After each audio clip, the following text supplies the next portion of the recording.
Hello! On se retrouve pour un book haul aujourd'hui et je croyais avoir fait un book haul il y a pas si longtemps que ça et en fait ben non, ça remonte encore au mois de juillet. Mais en fait ça va, enfin il y a quand même pas mal de livres mais surtout des achats ce mois-ci, enfin ce mois-ci, cette période-ci, mais voilà, en août, juillet il n'y a pas grand chose qui sort. En septembre de la rentrée littéraire j'ai reçu quelques titres et puis bon on est début octobre. Avant de commencer la vidéo, parce que j'en ai parlé sur Instagram, je voulais vous montrer un petit article qui est retrouvable sur la boutique et je voulais vous le montrer ici parce qu'en fait c'est sous forme de précommande et à partir de dimanche, enfin ce soir, donc je vais peut-être faire à partir de lundi matin, j'arrête les précommandes. C'est un objet qui est fabriqué par mon frère et que j'avais super envie de proposer sur la boutique, donc c'est vraiment fait main, il fait tout du début à la fin, je vous tease hein. Pour ceux qui me suivent sur Insta vous savez déjà de quoi je parle, mais vous pouvez retrouver en ce moment un petit support baguette en bois, donc avec une plaque dorée, voilà. Là moi il m'a fait le modèle de baguette, mais vous pouvez choisir une, deux ou trois baguettes et du coup la hauteur des barres varie un petit peu et en fait vous pouvez également choisir votre bois, donc là c'est avec des petits crochets dorés, voilà. Moi j'ai mis la baguette d'Hermione et la baguette de Suro et c'est en bois de chêne, mais il le propose aussi en châtaignier. Donc voilà, il le proposait aussi en cerisier, mais cerisier il n'y en a plus. Donc il en avait un nombre limité. Donc si ça vous intéresse, vous pouvez le précommander avant ce soir, parce que du coup ça se finit dimanche, c'est pour ça que je voulais absolument vous en parler au début de cette vidéo. Et lui il se chargera de la conception et de l'envoi la semaine prochaine ou sur la semaine d'après, voilà, il l'envoie pour avant fin octobre. Donc voilà, j'avais trop envie de vous le montrer et moi je suis absolument fan du mien, donc si vous voulez n'hésitez pas. Bon, si le cadre a changé, c'est parce qu'on a été coupé, j'avais plus de batterie. Alors, je vais vous présenter d'abord mes SP. Alors, le premier SP que j'ai reçu ce mois-ci, enfin c'est pas du tout dans l'ordre, mais vous voyez, c'est Le garçon qui ne voulait pas parler de Cassandra O'Donnell. C'est un tout petit livre publié chez Flammarion Jeunesse. Celui-ci m'a attiré simplement parce que déjà c'est Cassandra O'Donnell et que j'adore ses écrits. D'ailleurs, il me reste Le Collège Maléfique, faut que je me lance dans cette saga. Et parce que Le garçon qui ne voulait pas parler, eh bien moi ça me renvoie à plein de choses du fait du travail de psychomote, donc soit l'autisme, soit autre chose qui fait que de toute façon ce petit garçon est mutique. Et je voulais voir en quoi cette petite amitié allait peut-être débloquer les choses, donc voilà. De la part de la Martinière J Fiction, j'ai reçu The Kiss of Deception. C'est une saga qui a fait beaucoup parler d'elle parce que notamment il y avait Dance of Thieves, c'est avec les autres couvertures ici. Celle-ci était déjà sortie et c'est comme si celle-ci, dans l'histoire, dans la chronologie, se passait avant. Donc a priori, si vous voulez tester cette saga, il ne faut pas lire l'autre avant. Ou alors, bah voilà, il y a certains trucs qui vous spoileront. Je répète ce que j'ai entendu parce que moi j'en sais rien, je l'ai pas encore lu. Et on y suit une jeune fille qui se doit d'épouser quelqu'un qui a été choisi pour elle. Et elle va fuir en fait le royaume pour éviter ce mariage. Mais sauf qu'on ne fuit pas comme ça, comme on veut. Donc j'imagine qu'elle va être recherchée, qu'il va y avoir plein de choses qui vont se passer par la suite, mais en tous les cas il m'intéressait pas mal et j'adore cette couverture. De la part des éditions Noir d'Absinthe, j'ai reçu Tisseur d'Esprit de Axel Collot. Là je vous avoue que je me souviens plus du résumé. Quand j'ai reçu le communiqué de presse qui me proposait ce livre, j'ai lu le résumé, j'ai vu un dragon, j'ai vu que c'était de la fantaisie chez Noir d'Absinthe, j'ai dit ok elle veut bien. Mais celui-là je pense le découvrir prochainement parce que pour l'automne il m'a l'air vraiment pas mal. Il est pas très gros, il fait 280 pages. De la part de Poulpe Fiction, j'ai reçu... Oh, j'arrive pas à lire. Scordatura. J'ai galéré, la couve est trop jolie. Et Poulpe Fiction, j'adore, ça faisait hyper longtemps que je n'avais pas reçu d'eux. Et là, je ne sais plus si je l'ai demandé, je pense que oui, mais dans tous les cas, je suis trop contente. Donc si je l'ai pas demandé, bah merci beaucoup. Mais il me semble, je sais pas, peut-être que je l'ai demandé il y a un moment et que je m'en souviens plus. Mais j'adore ce qu'ils font, je trouve que pour la jeunesse, c'est hyper cool. Et là, on va suivre une petite fille qui fait du violon. Alors de ce que j'ai compris, il va y avoir une histoire de cauchemar, d'ombre qui la suit partout, etc.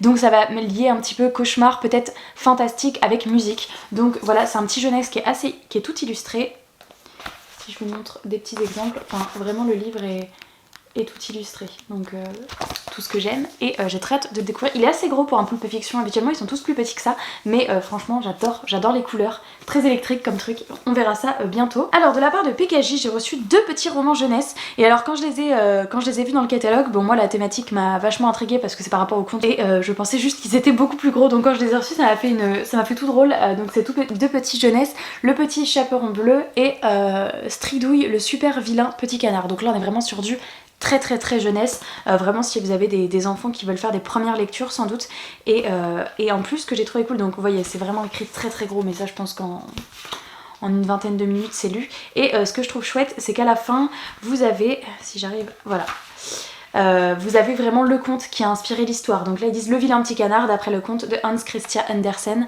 et vous avez vraiment le conte du vilain petit canard qui a inspiré l'histoire. Et pareil, le petit chaperon bleu, j'imagine qu'on a l'histoire du petit chaperon rouge, le petit chaperon rouge d'après Charles Perrault et les frères Grimm. Donc je trouvais cette collection plutôt chouette pour faire découvrir des petits contes, mais d'une manière un peu différente, tout en ayant le vrai conte à la fin, et ça reste quand même très très petit.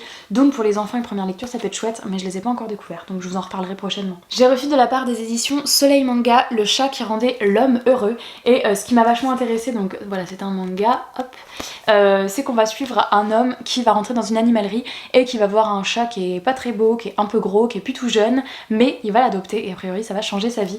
Donc une petite histoire d'amitié, j'imagine, entre un homme et un chat. Voilà, j'adore les chats, c'est un manga, je me suis dit ça peut être cool et ça peut être plein de bonnes vibes et de bienveillance, donc je pense que ça peut être sympa. Je sais pas du tout si c'est un one shot ou si c'est un premier tome de série manga, mais en tous les cas je vous en reparlerai prochainement parce qu'il me fait bien envie. On retourne un petit peu dans l'univers des frères Grimm et je vous présente La malédiction de Hyde Moore, 12 sœurs s'en allaient au bal, de Erin A. Craig. Et bah du coup voilà, ce qui m'a fait envie, c'est que librement inspiré du conte des frères Grimm, Le bal des 12 princesses, on va suivre des 12 sœurs justement qui, on dit un petit peu qu'elles sont maudites parce qu'il y a eu pas mal de morts, de noyés, voilà, a perdu 4 de ses filles dans de dramatiques circonstances. Bref, il y a une des sœurs qui ne veut absolument pas croire à cette malédiction, elle pense que c'est juste du hasard, et elle va un jour découvrir un passage secret qui va les emmener dans un royaume un petit peu bizarre, où il y a a priori un bal particulier qui va les faire danser jusqu'au bout de la nuit, mais de manière un petit peu hypnotique, etc. Il y en a qu'une qui va réussir à s'arracher au bal, et j'imagine qu'elle va devoir faire quelque chose peut-être pour sauver ses sœurs, parce que ça m'a l'air pas très clair ce qui se passe là-bas. Celui-là il me tente énormément, mais je vais attendre le bon moment parce qu'en ce moment je ne suis absolument pas dans une phase de lecture, il va falloir que je fasse quelque chose, parce que là par exemple ça doit faire plus d'une semaine que j'ai pas touché à mon livre, alors que j'adore ma lecture, je suis en plein dans Nevermore, j'arrive pas du tout à lire, je fais plein d'autres choses, je pense que c'est dû au lancement, au stress, l'arrêt du taf, la boutique, etc. En ce moment c'est n'importe quoi, donc d'ailleurs après avoir filmé cette vidéo j'aimerais bien le lire parce que ça me manque. Bref, donc du coup celui-ci j'attends le bon moment parce que j'ai pas envie de passer à côté. Je me dis que je pense que je peux adorer. Toutes les en-têtes de chapitres sont avec des petites pattes de calamar. Un livre que j'attendais beaucoup, il s'agit du tome 2 de L'Antidote Mortel de Cassandre Lambert. Donc là c'est le casque maléfique. J'avais adoré le 1, vraiment j'avais passé un super bon moment de lecture. Malgré quelques petits trucs, parfois je pouvais me dire qu'il y avait de la facilité. J'avais adoré sa plume, la fluidité, les 3 personnages, donc j'ai très hâte de les retrouver. D'autant que la fin du tome 1 donnait vraiment envie de continuer. Donc ça c'est une petite saga de fantasy et ma foi j'ai trop envie de lire ce tome 2. D'ailleurs je l'ai mis dans ma pile à lire de l'automne, je crois. Pareil, dans une super box, là encore comme La malédiction de Hyde Moore, j'ai reçu Amari, là donc c'est de la part de Bayard Jeunesse de Bibi Alston. Donc c'est Amari et le bureau des affaires surnaturelles, j'adore la couve. Et le résumé n'en dit pas grand chose puisqu'on sait juste que ça va se passer dans un bureau qui gère des affaires surnaturelles, donc à mon avis il va y avoir un côté fantastique. Mais celui-ci j'ai très hâte de le découvrir aussi, bon comme tout ce que je vous présente, mais vous avez l'habitude maintenant. J'ai pas encore vu d'avis de celui-là et visiblement c'est un tome 1, donc ce sera une saga. Et enfin le dernier SP pour cette période, donc vous voyez je trouve que c'est raisonnable, enfin, il y en a quand même pas mal, hein, je suis très contente, mais sur 3 mois, c'est forcément la période de l'été est un peu creuse. En tous les cas j'ai reçu également Merlin et son chat de Christophe Lambert, et là c'est de la part des éditions Didier Jeunesse, d'ailleurs pareil que L'Antidote Mortel. J'ai adoré la couve, je la trouve trop fun, un chat et Merlin. J'adore. Et donc on va suivre en fait Merlin et son chat qui vont par un mystérieux sortilège ou je ne sais pas quoi changer de corps. Donc Merlin va se retrouver dans son chat et le chat va se retrouver dans Merlin. Donc j'imagine que ça va être une genre de petite histoire où ils vont devoir retrouver chacun leur corps. Il est illustré également. Bon ça c'est vraiment le genre de petit livre jeunesse que je vais adorer me glisser à un moment donné pour lire en une soirée parce qu'il est vraiment tout petit et avec un petit peu de magie, Merlin, des chats et puis un côté un peu loufoque du changement de corps. Donc celui-ci j'ai hâte de le découvrir aussi. Voilà, donc ça c'était pour les SP. Avant de vous montrer mes achats, je vais vous montrer un cadeau que j'ai reçu de l'une d'entre vous. Je garde toujours le petit mot Amazon avec la signature. Donc ça me venait de Anaïs et Anaïs a trop bien choisi parce que pour cette période je pense que ça va être parfait. Elle m'a offert La Cité des Squelettes, donc un grand merci à toi. Bon je t'ai déjà remercié sur Instagram mais je le redis ici, j'avais craqué totalement pour cette couve. J'en ai absolument pas entendu parler de ce livre, mais quand j'avais vu ce petit livre jeunesse, je l'avais ajouté à ma wishlist parce qu'il me fait super envie, c'est tout ce que j'aime. C'est un petit roman qui est tout illustré. Donc des illustrations parfois en page pleine ou parfois plus petites, voilà, dans les bas de page etc. Mais il me fait super envie, puis pour la période d'Halloween quoi. La Cité des Squelettes, cette couve est canon. Je ne sais plus de quoi ça parle, j'ai pas relu le résumé quand elle me l'a offert parce que je compte me le lire là. Si j'arrive à retrouver un rythme de lecture, je compte, j'ai même prévu que ce soit l'une de mes prochaines lectures. Donc c'est pour ça que je ne relirai pas le résumé parce que pour un petit jeunesse comme ça, mais même le dos, regardez les pancakes et tout, ça me fait trop envie. Vraiment un grand merci à toi parce que j'ai trop hâte de le découvrir. Et on passe du coup à mes achats. Alors certains vous les avez déjà vus parce que bah soit je les ai déjà lus, non je pense pas dans cette pile, j'ai pas mis les livres que j'ai déjà lus, mais peut-être présentés dans la pile à lire de l'automne, etc. Donc c'est peut-être des romans que vous avez déjà vus, donc je vais passer rapidement. Notamment celui-ci, je l'ai mis dans ma pile à lire de l'automne, donc Lightfall, la dernière flamme, où eh bien il y a une quête dans un monde un peu fantasy, etc. avec un cochon sorcier voilà qui fabrique des potions, etc. Et c'est surtout que la petite fille, on dit qu'elle est atteinte d'anxiété, donc c'est ce côté-là qui me parlait beaucoup parce que fantaisie et anxiété, je trouve qu'on le voit rarement, et étant moi-même très anxieuse, voilà. Et j'adore le style graphique. Celui-ci, je compte le lire pendant la période de l'automne. Encore une fois, il faut que je retrouve un bon rythme, mais celui-ci sera lu. J'ai acheté Le désert des couleurs de Aurélie Wallenstein, publié chez les éditions Scrinéo, et celui-ci me faisait assez envie par le pitch, mais je l'ai surtout pris pour Tristan parce qu'il lit tous les romans de Aurélie Wallenstein.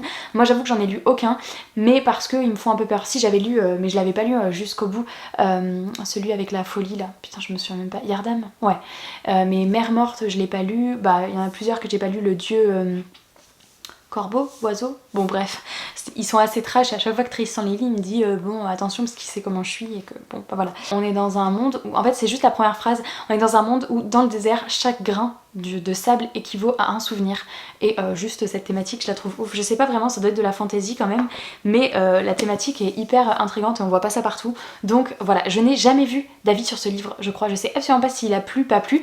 Habituellement les livres d'Aurélie Wallenstein on les voit partout, ou en tous les cas je sais au moins s'ils plaisent ou pas, et celui-ci j'avoue que je l'ai pas vu. Alors il est sorti un petit moment maintenant, je crois que c'était l'année dernière, non peut-être 2021, ouais 2021, mais il a dû sortir au début de l'année, mais je l'ai pas trop vu. Côté manga, j'ai craqué à cause ou grâce à Alex Bookin en Prada pour... mince, il n'y a plus le titre, comment il s'appelle? Ah oui, si, Aria the Masterpiece, voilà. je le voyais pas, mais si, il est bien là. Je ne sais pas trop de quoi ça parle, je sais juste que c'est, je crois, son manga favori. Il est énorme, vraiment pour un format manga, c'est gros, il est canon, c'est tout coloré, et eh bien on va être sur une sorte de monde...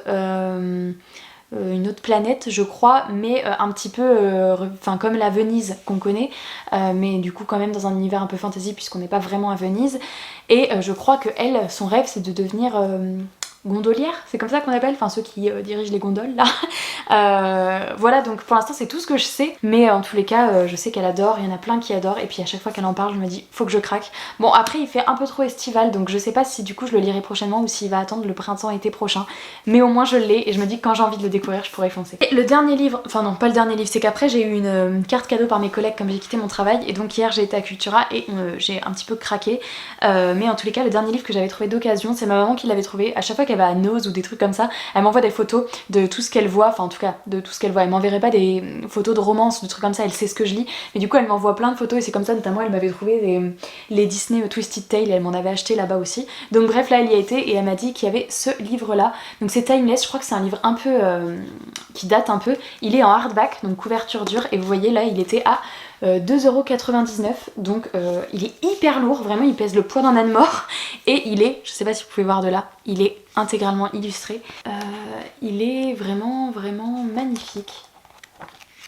Il y a vraiment beaucoup d'illustrations. Non, ça tombe que sur les illustrations, non mais voilà, il y a du texte, c'est que je passais des gros paragraphes, et il est vraiment intégralement illustré, et c'est trop beau, l'objet livre est canon, et pour 2,99€ je me suis dit fonce, d'autant qu'on l'avait repéré quelques fois avec Tristan à Gibert Joseph, mais on faisait pas parce qu'il était quand même trop cher et que je savais pas trop ce que ça pouvait donner. La thématique qui m'avait vraiment intéressée, c'est parce qu'on va suivre un jeune garçon qui est né dans ce qu'ils appellent la collision temporelle, et donc en gros passé et futur se mélangent, donc il y a des gens de toutes les époques qui vivent ensemble, mais aussi bien avec des dinosaures qu'avec, voilà, il y a de tout, des dinosaures et des robots, donc le futur, le passé, etc.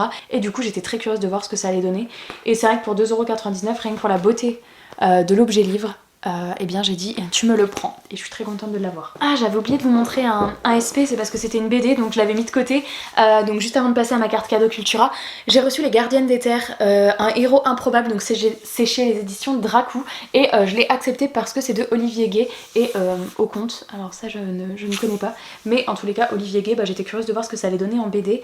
On avait un petit flyer à l'intérieur avec, et après en termes de dessin je vous montre un petit peu. C'est assez coloré, c'est ce que j'aime. Badaboum. Ah, et je vois sur le petit dépliant que c'est un tome 1 sur 3. Donc il y aura 3 tomes et elle est sortie le 1er septembre. Voilà, pour ceux que ça intéresse. Et donc avec ma carte Cultura, on a pris 4 livres avec Tristan. Je lui ai dit qu'il pouvait s'en choisir un. Donc il a pris The Bone Season, le tome 2, chez les éditions de Saxus. Et parce que le tome 1, il l'a depuis un moment, il l'a lu depuis un moment. Et en fait, le tome 2, à chaque fois qu'on allait en librairie, on le trouvait qu'en hardback. Et nous, on a le tome 1 en paperback. Donc on voulait pas la couverture dure, sinon ça n'allait pas ensemble. Et à chaque fois qu'il voulait le prendre, eh bien c'était en couverture dure. Donc là, hier, il y en avait plus qu'un comme ça. J'ai dit tu le prends. Donc du coup, il s'est pris le tome 2. Mais moi, j'ai pas encore lu le tome 1, donc je peux même pas vous dire de quoi ça parle. Du coup, moi, je me suis pris 3 petits livres. Alors un, vous allez voir, ça change de ce que je lis habituellement. Mais j'avais envie d'aller dans les thrillers et d'en prendre un. Voilà, pour la période un petit peu octobre, etc. Et je voulais surtout que, comme je suis en panne de lecture en ce moment, enfin panne de lecture, j'aime pas ce terme, mais je voulais un truc qui allait changer de ce que je lis habituellement et qui allait m'embarquer assez rapidement. Et j'avais souvenir d'un livre de Franck Tillier où j'avais lu le résumé et où je m'étais dit mais il a l'air trop bien. Et en fait, quand je me souvenais juste du titre, que c'était Puzzle, sauf que je me souvenais plus du résumé. Et quand je l'ai relu hier à Cultura, je me suis dit bah oui, c'était évidemment que c'était pour toi, c'était évident. Et c'est pour ça que ça m'avait autant intéressée, parce qu'on va suivre 2 spécialistes de chasse au trésor. Et ils ont souvent rêvé de participer à ce qu'on appelle le jeu ultime. Donc moi vous savez que tout ce qui est épreuve, jeu, etc. mais ça me rend ouf. Et du coup le nom du jeu s'appelle Paranoia et ils reçoivent la règle numéro 1 un jour. Quoi qu'il arrive, rien de ce que vous allez vivre n'est la réalité, il s'agit d'un jeu. Et la règle numéro 2, l'un d'entre vous va mourir.